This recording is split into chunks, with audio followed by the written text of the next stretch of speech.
Assalamualaikum warahmatullahi wabarakatuh.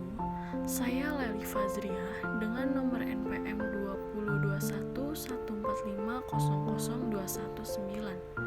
Saya sedang berada di lokasi Taman Makam Pahlawan Kalibata, Jakarta.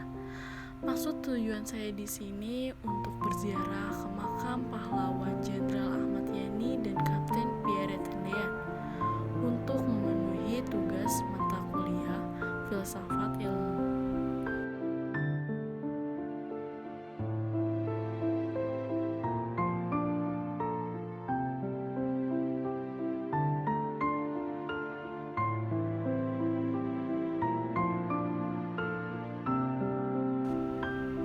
Jenderal TNI Anumerta Ahmad Yani lahir di Purworejo pada tanggal 19 Juni 1922 dan meninggal di Lubang Buaya, Jakarta 1 Oktober 1965. Jenderal Ahmad Yani adalah seorang pahlawan nasional Indonesia. Pendidikan formal diawalinya di HIS atau setingkat sekolah dasar pada saat itu di Bogor, yang diselesaikannya pada tahun 1935.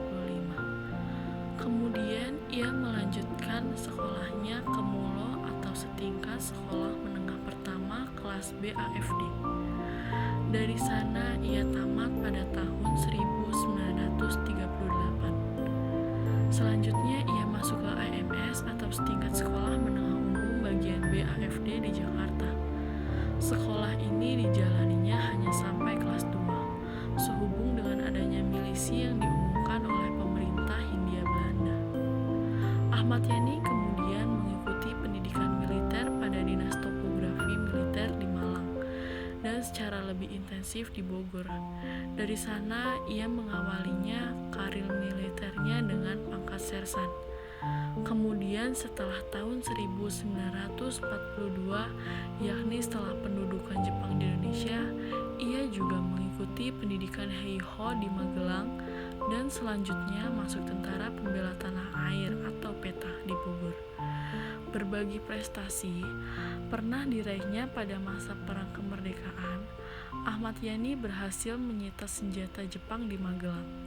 Setelah Tentara Keamanan Rakyat atau TKR terbentuk, ia diangkat menjadi komandan TKR di Purwokerto.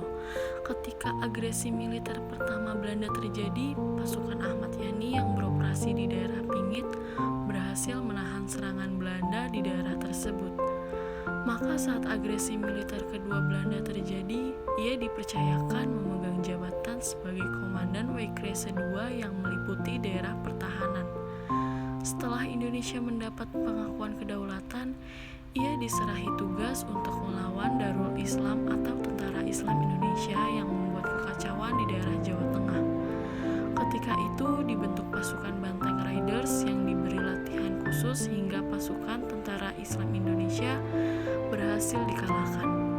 Sesuai penumpasan, ia kembali ke staf Angkatan Darat. Ahmad Yani yang selalu berbeda paham dengan PKI atau Partai Komunis Indonesia, ia menolak keinginan PKI untuk membentuk angkatan kelima yang terdiri dari buruh dan tani yang dipersenjatai. Oleh karena itu, ia menjadi salah satu target PKI yang diculik dan dibunuh di antara 7 petinggi TNI Angkatan Darat.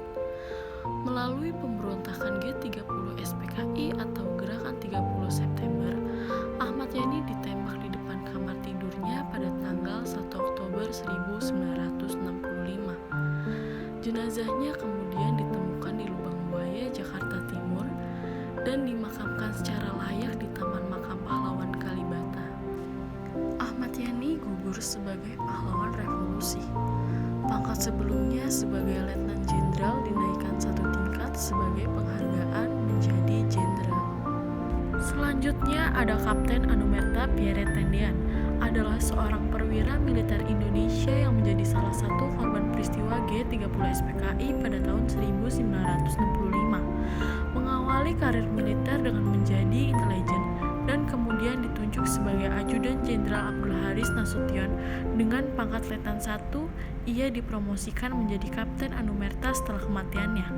Tendian dimakamkan di Taman Makam Pahlawan Kalibata dan bersama 6 perwira korban G30 SPKI. Ia ditetapkan sebagai pahlawan revolusi Indonesia pada tanggal 5 Oktober 1965. Pierre Tendean terlahir pada tanggal 21 Februari 1939 di Batavia atau saat ini disebut Jakarta. Tendean mengenyam sekolah dasar di Magelang, lalu melanjutkan SMP dan SMA di Semarang, tempat ayahnya bertugas. Sejak kecil ia sangat ingin menjadi tentara dan masuk akademi militer. Namun orang tuanya ingin ia menjadi seorang dokter seperti ayahnya atau seorang insinyur. Karena tekad yang kuat, ia pun berhasil bergabung dengan Akademi Teknik Angkatan Darat atau disebut ATKAD di Bandung pada tahun 1958. Pada tahun 1962, Tendean lulus dari Akademi Militer dengan pangkat Letnan II dan menjadi Komandan Peleton Batalion Zenit Tempur II Kodam II atau disebut Bukit Barisan di Medan. Setahun kemudian, ia mengikuti pendidikan di Sekolah Intelijen di Bogor. Selama dari sana, ia ditugaskan di Dinas Pusat Intelijen Angkatan Darat atau disebut DIPIAD untuk menjadi mata-mata ke Malaysia, sehubung dengan konfrontasi antara Indonesia dengan Malaysia. Ia bertugas memimpin sekelompok relawan di beberapa daerah untuk menyusup ke Malaysia. Pada tanggal 15 April 1965, Tendean dipromosikan menjadi Letnan 1 dan ditugaskan sebagai Ajudan Jenderal Abdul Haris Nasution. Pada dini hari, tanggal 1 Oktober 1965, pasukan G30 SPKI mendatangi rumah Nasution dengan tujuan untuk menculiknya. Tendean yang sedang tidur di ruang belakang rumah Jenderal Nasution terbangun karena suara tembakan dan segera berlari ke bagian depan rumah. Ia ditangkap oleh gerombolan G30 SPKI yang mengira dirinya sebagai Nasution karena kondisi rumah yang gelap. Nasution sendiri berhasil melarikan diri dengan melompati pagar. Tendean lalu dibawa ke sebuah rumah di daerah Lubang Buaya bersama 6 perwira tinggi lainnya. Ia ditembak mati dan mayatnya dibuang ke sebuah sumur tua bersama 6 jasad perwira lainnya. Bersama ke-6 perwira lainnya, Tendean dimakamkan di Taman Makam Pahlawan Kalibata, Jakarta. Untuk menghargai jasa-jasanya, Tendean dianugerahi gelar Pahlawan Revolusi Indonesia pada tanggal 5 Oktober 1965. Berdasarkan surat keputusan Presiden Republik Indonesia nomor 111/Kotis/tahun 1965. Sejumlah jalan juga dinamai sesuai namanya, termasuk di Manado, Balikpapan, dan di Jakarta. Pasca kematiannya, ia secara anumerta dipromosikan menjadi kapten. Cukup sekian untuk penjelasan materi tentang pahlawan revolusi Jenderal Ahmad Yani dan Kapten Pierre Tendean. Semoga generasi muda saat ini tetap mengingat jasa-jasa para pahlawan yang sudah berjuang untuk negara Indonesia dan juga dapat mengimplementasikan tauladan mereka. Hanya ini yang dapat saya sampaikan. Semoga yang saya sampaikan bermanfaat dan semoga bisa menambah wawasan tentang pahlawan-pahlawan yang sudah